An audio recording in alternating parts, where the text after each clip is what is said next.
And what's the cost of hiring somebody that turns out to be a total dud in 2 or 3 months, and then you got to rip them out of your infrastructure and then have somebody else kind of trained up? I mean, people don't realize what you talked about is actually part of a recruiting framework I created, and that's called the test project. And I've never hired. I have a rule that I can't work with you till I work with you.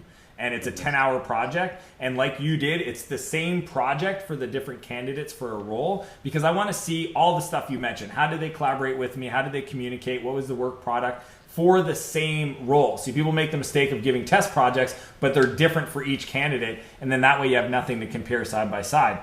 But in a world where you can pay $4 a minute to have somebody do research for you or do photo editing or video stuff, I mean, it makes no sense. Or even record your screen giving the audio commands of what you want done and Dropbox to share that video to have somebody else execute it. I mean, everybody who works for me is way more accomplished and capable than I am at the stuff they work on. And that's why I hired them. Now, I'm very clear at how I give them directions and what the outcomes I expect. But that is, something that leaders have to learn how to do.